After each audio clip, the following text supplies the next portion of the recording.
Hello viewers, welcome back to Kood Read channel. ನಾನಿವತ್ತು ಬಾಳೆಕಾಯಿ fry ಮಾಡ್ತಾ ಇದ್ದೀನಿ. ತುಂಬಾ ಸಿಂಪಲ್, ಹಾಗೆ ವೆಜ್ ಯಾರೆಲ್ಲ ಇಷ್ಟಪಡ್ತಾರೆ ಈ ರೆಸಿಪಿ ಮಾಡ್ಕೊಳ್ಳಿ, ತುಂಬ ರುಚಿಯಾಗಿರುತ್ತೆ. ಹಾಗೆ ನಾನ್ ವೆಜ್ ತಿಂದು ಬೋರ್ ಆಗಿರೋರು ಈ ರೆಸಿಪಿ ಮಾಡ್ಕೊಳ್ಳಿ, ತುಂಬ ಟೇಸ್ಟಿಯಾಗಿರುತ್ತೆ. ಸೊ ನಾನಲ್ಲಿ 2 ಬಾಳೆಕಾಯಿನ ಬಾಯ್ಲ್ ಮಾಡಿ ಈಗ ಸಿಪ್ಪೆಲ್ಲ ತೆಗೆದ್ಬಿಟ್ಟು ಇದನ್ನು ಕಟ್ ಮಾಡ್ಕೊತಾ ಇದ್ದೀನಿ. ಸೊ ನಿಮ್ಗೆ ಯಾವ ರೀತಿ ಬೇಕೋ ಆ ರೀತಿಯಲ್ಲಿ ಕಟ್ ಮಾಡ್ಕೋಬೋದು, ರೌಂಡ್ ಶೇಪ್ ಅಥವಾ ಸಣ್ಣದಾಗಿನೂ ಕಟ್ ಮಾಡ್ಕೊಳ್ಬೋದು. ನಾನು ಸಣ್ಣದಾಗಿ ಕಟ್ ಮಾಡ್ಕೊತಾ ಇದ್ದೀನಿ. ಆ್ಯಂಡ್ ನನ್ನ ಚಾನಲ್ ಯಾರೆಲ್ಲ ಹೊಸದಾಗಿ ನೋಡ್ತಿದ್ದಾರೆ ದಯವಿಟ್ಟು ಸಬ್ಸ್ಕ್ರೈಬ್ ಮಾಡಿಕೊಂಡು ಪಕ್ಕದಲ್ಲಿರೋ ಬೆಲ್ ಐಕನ್ನ ಕ್ಲಿಕ್ ಮಾಡಿ.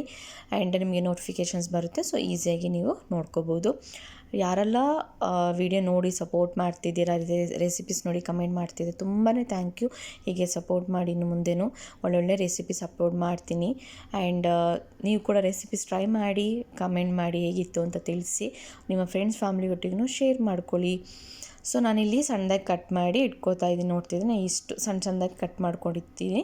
ಇದಕ್ಕೆ ಈಗ ಸ್ವಲ್ಪ ಸಿಂಪಲ್ ಮಸಾಲ ಗ್ರೈಂಡ್ ಮಾಡ್ಕೋಬೇಕು. ನಾನಿಲ್ಲಿ ಸ್ವಲ್ಪ ಗ್ರೇಟೆಡ್ ಕೊಕೊನಟ್, 2 ಹಸಿಮೆಣ್ಸಿನ್ಕಾಯಿ, ಸ್ವಲ್ಪ ಶುಂಠಿ, ಹಾಗೆ 2 ಬೆಳ್ಳುಳ್ಳಿ ಹೆಸರು, ಹಾಗೆ ಸ್ವಲ್ಪ ಜೀರಿಗೆ, ಇಷ್ಟನ್ನು ಹಾಕಿಬಿಟ್ಟು ಕರಿ ಲೀವ್ಸ್ ಸ್ವಲ್ಪ ಹಾಕಬೇಕು. ನೀರು ಹಾಕೋದು ಇದನ್ನ ರುಬ್ಕೋಬೇಕು. ಸೊ ಅಲ್ಲಿ ನೋಡ್ತಿದ್ದೆ ನಾನು ಯಾವ ರೀತಿ ರುಬ್ಕೊಂಡಿದ್ದೀನಿ ಅಂತ. ನೀರೇನು ಹಾಕಬಾರ್ದು, ಹಾಗೆ ಗ್ರೈಂಡ್ ಮಾಡ್ಕೋಬೇಕು. ಸೊ ಮಸಾಲೆ ಈಗ ರೆಡಿಯಾಗಿದೆ. ಆ್ಯಂಡ್ ಈಗ ಒಂದು ಪ್ಯಾನಿಗೆ ಸ್ವಲ್ಪ ಎಣ್ಣೆ ಹಾಕಿ ಅದು ಕಾದ ನಂತರ ಸಾಸಿವೆ ಹಾಕಬೇಕು. ಇಲ್ಲಿ ನೀವು ಕೊಕೊನಟ್ ಆಯಿಲ್ ಆದರೂ ಯೂಸ್ ಮಾಡಿ, ತುಂಬಾ ರುಚಿಯಾಗಿರುತ್ತೆ. ಸೊ ಈಗ ಸ್ವಲ್ಪ ಕರಿ ಲೀವ್ಸ್ ಕೂಡ ಹಾಕ್ತಾಯಿದ್ದೀನಿ. ಸೊ ಇದೆಲ್ಲ ಸಿಂಪಲ್, ಯಾರು ಬೇಕಾದರೂ ಮಾಡ್ಕೋಬೋದು. ಆ್ಯಂಡ್ ಈ ರೆಸಿಪಿನ ಆಲೂಗೆಡ್ಡೆ, ಬೆಂಡೆಕಾಯಿ ಜೊತೆ ಮಾಡಿ ತುಂಬ ಚೆನ್ನಾಗಿರುತ್ತೆ. ಈಗ ನಾನು ಸ್ವಲ್ಪ ಉದ್ದಿನಬೇಳೆ ಹಾಕ್ಕೋತಾ ಇದ್ದೀನಿ. ಸೊ ಇದೆಲ್ಲ ಚೆನ್ನಾಗಿ ಫ್ರೈ ಆದಮೇಲೆ ನಾನು ಇಲ್ಲಿ ಸ್ವಲ್ಪ ಈರುಳ್ಳಿ ಕೂಡ ಹಾಕ್ತಾಯಿದ್ದೀನಿ. ಸಣ್ಣ ಈರುಳ್ಳಿ ಸಣ್ಣದಾಗಿ ಕಟ್ ಮಾಡಿ ಹಾಕ್ಕೋತಾ ಇದ್ದೀನಿ. ಚೆನ್ನಾಗಿ ಫ್ರೈ ಆಗಬೇಕು, ಕಲರ್ ಕೂಡ ಸ್ವಲ್ಪ ಚೇಂಜ್ ಆಗಬೇಕು. ಚೆನ್ನಾಗಿ ಫ್ರೈ ಆದಮೇಲೆ ಸ್ವಲ್ಪ ಅರಿಶಿನ ಕೂಡ ಹಾಕೋತಾ ಇದ್ದೀನಿ. ಆ್ಯಂಡ್ ಈ ರೆಸಿಪಿ ನೀವು ಮೊಸರನ್ನ ಅಥವಾ ಅನ್ನ ರಸಮ್ ಜೊತೆ ಸರ್ವ್ ಮಾಡ್ಕೋಬೋದು, ಚಪಾತಿಗೂ ಚೆನ್ನಾಗಿರುತ್ತೆ. ಆ್ಯಂಡ್ ಮಕ್ಕಳಿಗೆ ಸ್ಪೆಷಲಿ ಲಂಚ್ ಬಾಕ್ಸಿಗೂ ಮೊಸರನ್ನ ಜೊತೆಲ್ಲ ಕೊಟ್ಟು ಕಳಿಸ್ಬೋದು. ಆ್ಯಂಡ್ ಈಗ ಸಮ್ಮರ್ ಇರೋದ್ರಿಂದ ಕ್ಲಾಸಸ್ ಇರುತ್ತೆ ಎಕ್ಸಾಮ್ ಟೈಮಲ್ಲಿ. ಸೊ ಇಂಥ ಟೈಮಲ್ಲಿ ಈ ಥರ ಎಲ್ಲ ರೆಸಿಪೀಸ್ ಮಾಡಿಕೊಟ್ರೆ ಮಕ್ಕಳಿಗೂ ಇಷ್ಟಪಟ್ಟು ತಿಂತಾರೆ. ಖಾರ ಜಾಸ್ತಿ ಬೇಡ ಅಂದರೆ ಹಸಿಮೆಣ್ಸಿನ್ಕಾಯಿ ಸ್ವಲ್ಪ ಕಮ್ಮಿ ಮಾಡ್ಕೋಬೋದು. ಆ್ಯಂಡ್ ಈಗ ನಾನು ಅರಿಶಿನಲ್ಲಿ ಹಾಕಿ ಚೆನ್ನಾಗಿ ಫ್ರೈ ಆದಮೇಲೆ ಬಾಳೆಕಾಯಿ ಕಟ್ ಮಾಡಿರೋದನ್ನ ಹಾಕ್ಕೋತಾ ಇದ್ದೀನಿ. ಇದು ಹಾಕಿ ಆದಮೇಲೆ ಚೆನ್ನಾಗಿ ಮಿಕ್ಸ್ ಮಾಡ್ಕೋಬೇಕು ಬಾಳೆಕಾಯಿ ಎಲ್ಲ. ಇಷ್ಟೇ ಇಂಗ್ರೀಡಿಯೆಂಟ್ಸ್, ಬೇರೆ ಏನು ಇಂಗ್ರೀಡಿಯೆಂಟ್ಸ್ ಜಾಸ್ತಿ ಹಾಕ್ತಾಯಿಲ್ಲ. ಆ್ಯಂಡ್ ತುಂಬಾ ಬೇಗನೆ ಮಾಡ್ಕೋಬೋದು ರೆಸಿಪಿ. ಸೊ ಬಾಳೆಕಾಯಿ ಚೆನ್ನಾಗಿ ಒಂದು ಸ್ವಲ್ಪ ಬಾಯ್ಲ್ ಆದರೆ ರೆಸಿಪಿ ಆಲ್ಮೋಸ್ಟ್ ರೆಡಿ ಆದಂಗೆ. ಸೊ ನೀವು ಕೂಡ ಟ್ರೈ ಮಾಡಿ. ಈಗ ನಾನು ಸ್ವಲ್ಪ ಉಪ್ಪು ಹಾಕ್ತಾಯಿದ್ದೀನಿ. ನೀವು ಕೂಡ ಟ್ರೈ ಮಾಡಿ ಹೇಗಿತ್ತು ಅಂತ ತಿಳಿಸಿ ಕಮೆಂಟ್ ಬಾಕ್ಸಲ್ಲಿ. ಆ್ಯಂಡ್ ಇಷ್ಟ ಆದರೆ ಲೈಕ್ ಮಾಡಿ, ನಿಮ್ಮ ಫ್ರೆಂಡ್ಸ್ ಫ್ಯಾಮಿಲಿ ಒಟ್ಟಿಗೂ ಶೇರ್ ಮಾಡ್ಕೊಳ್ಳಿ.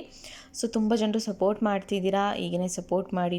ಮುಂದೆನೂ ಒಳ್ಳೊಳ್ಳೆ ರೆಸಿಪೀಸ್ ಅಪ್ಲೋಡ್ ಮಾಡ್ತೀನಿ. ಸೊ ಈ ರೆಸಿಪಿ ಟ್ರೈ ಮಾಡಿ ಹೇಗಿತ್ತು ಅಂತ ತಿಳಿಸಿ. ಸೊ ಆಲ್ಮೋಸ್ಟ್ ರೆಡಿ ಆಗ್ತಾ ಇದೆ.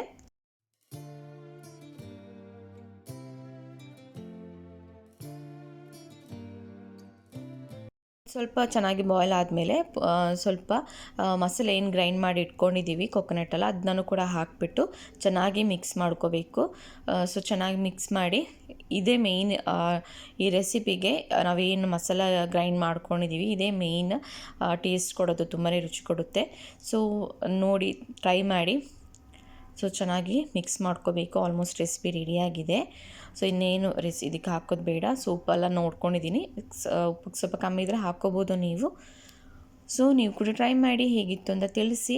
ಸೊ ನಾನು ಇದನ್ನ ಮೊಸರನ್ನ ಜೊತೆ ಸರ್ವ್ ಮಾಡ್ಕೊತಾ ಇದ್ದೀನಿ. ಆ್ಯಂಡ್ ತುಂಬ ರುಚಿಯಾಗಿತ್ತು. So thank you for watching Kood Read channel. ಹೀಗೆ ಸಪೋರ್ಟ್ ಮಾಡಿ. Thank you.